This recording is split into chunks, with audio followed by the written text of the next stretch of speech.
Jurassic World. This is where our story begins.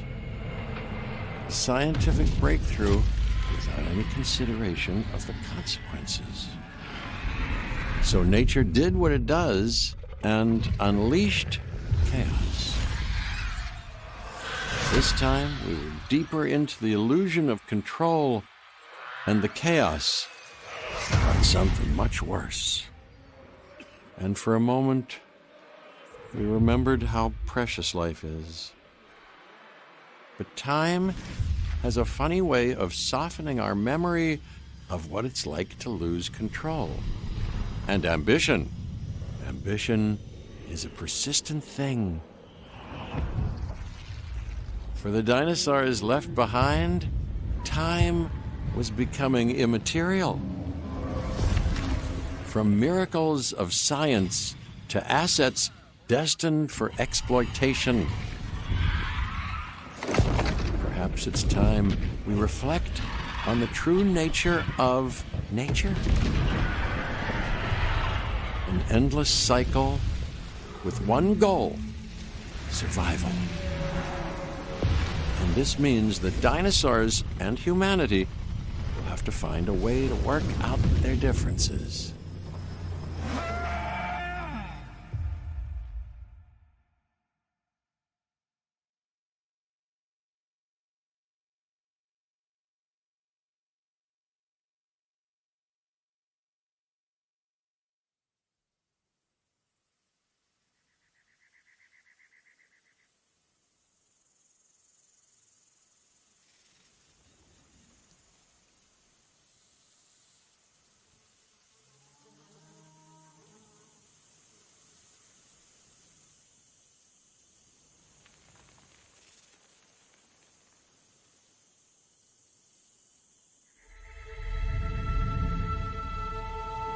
To us, a desert is a wasteland, devoid of anything but the most extreme examples of life. But creatures once thrived in these lands hundreds of millions of years ago. Given the geological history that we're dealing with, dinosaurs walking among the tumbleweeds isn't that much of a stretch. The current situation, where dinosaurs are running wild, is untenable to those in charge, well, those that think they're in charge. So we're left with a problem or an opportunity. This is where you come in. They've ignored my warnings before, but maybe this time with you, it's going to be different. I'm willing to embrace the uncertainty.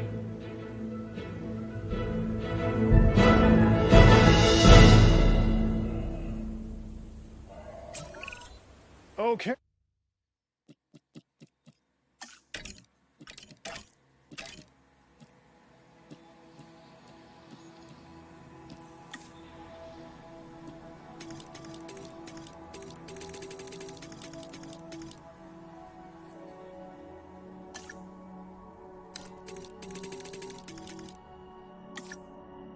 Hey, I guess an introduction is in order. I'm Cabot Finch, Assistant Director of the U.S. Department of Fish and Wildlife. I know it sounds important, because it is. But let's not get bogged down in labels and titles and organizational flowcharts. I'll make this easy. You work for me. See? Nothing to it. You'll be working with the experts. This is Claire Deering and Owen Grady. And yes, we have first-hand experience with the dinosaurs. I'm the former operations manager at Jurassic World. Owen and I actually helped build the park. And unfortunately, we were there to witness its destruction. And this is Owen. He works with velociraptors. You could call me a dinosaur wrangler, though officially I'm an animal behaviorist. I was just building a level of trust with them when this happens. Okay. So we'll need to get a few things in place ASAP. Start with a response facility, equipped with both a Ranger Team 4x4 and a capture team helicopter.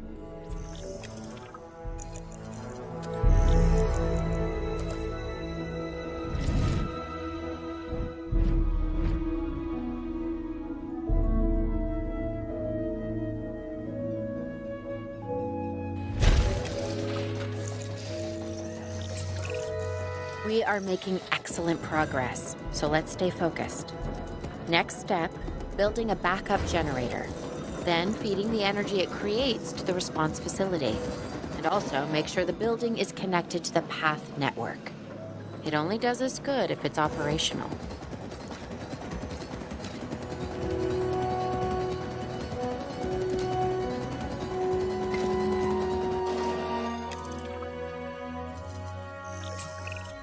Hey, Claire. We may have trouble tracking this dinosaur from the ground, and even more trouble if we're lucky enough to find it. Then the sensible thing is to take a capture team helicopter. You can trank it from the air. See? I like the way I think.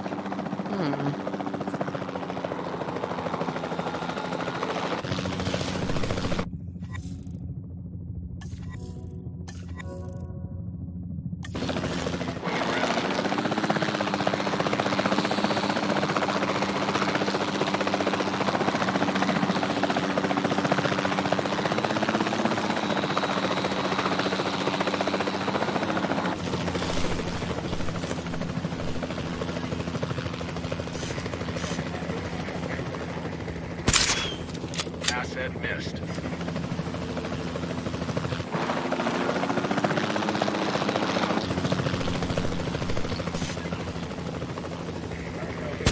Confirming hit.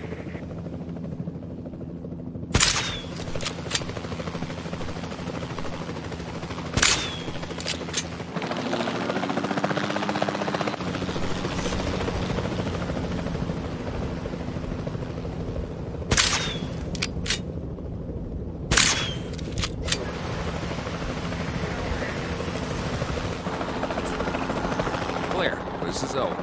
I copy you. We have it. Capture successful. I knew you'd do it. Never had a doubt. Really? Well, maybe one or two. Well, it's better than usual. I'll take it. Now, where do we take this dinosaur? We have the enclosure. We just need you to deliver. Hey, don't I always? Wait, you don't have to answer that.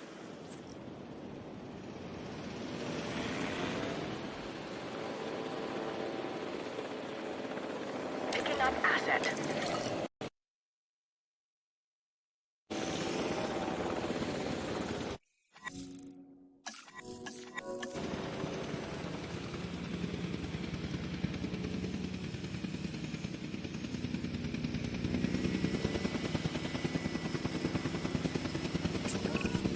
John Hammond was concerned about what would happen if dinosaurs lived in the wild. It adds a whole new level of challenge, and perhaps opportunity.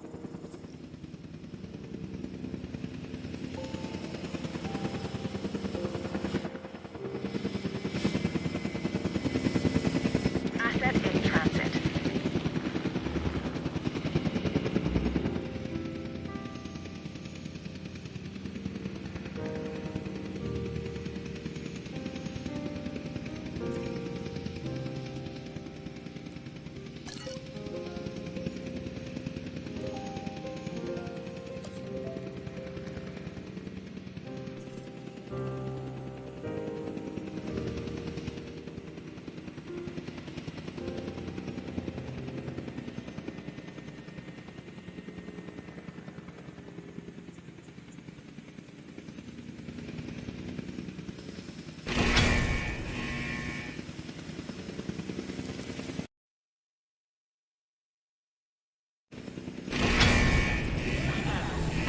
Asset transportation complete.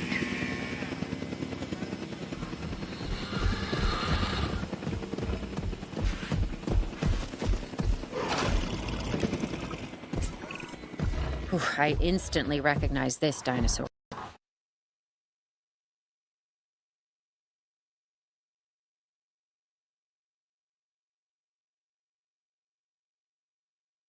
Kind of hard to forget once you've been trapped in a room with one. We couldn't save that baryonyx, but we can certainly help this one.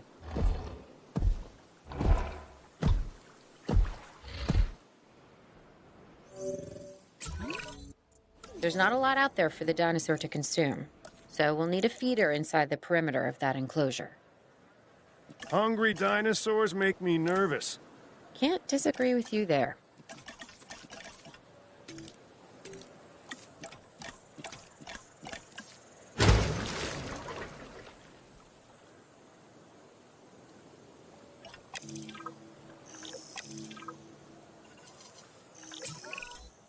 Good to go on this end.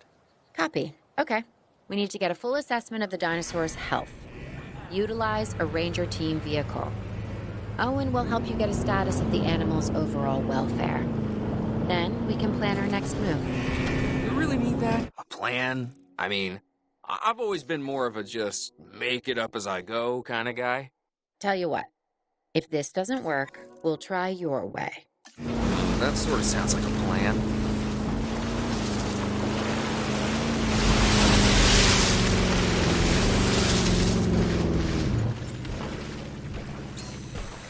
We've completed our check.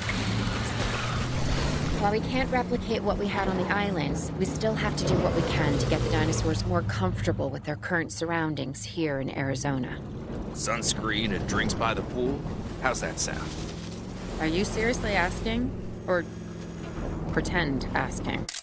Okay, Claire, how about we add some preferred terrain to their pens instead? Better?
We've got to monitor these dinosaurs more closely. That means setting up a ranger post inside their enclosure. It sounds crazy, I know, but this'll work. Trust me.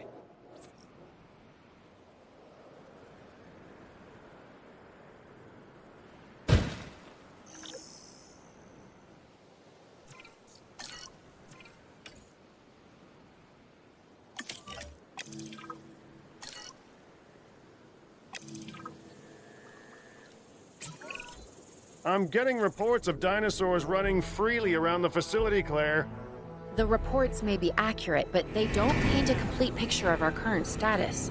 Angry dinosaurs on the loose. What am I missing? They're not angry. They're simply acting on instincts. The more threatened the dinosaurs feel, the more hostile they'll become. Especially if they sense survival is at stake. But it is. Both theirs and ours. Yeah, but only we know that. Well, for now, anyway. We'll start by tranquilizing one of the dinosaurs from the helicopter, and then have a transport team bring it back to the facility. Great. Do it.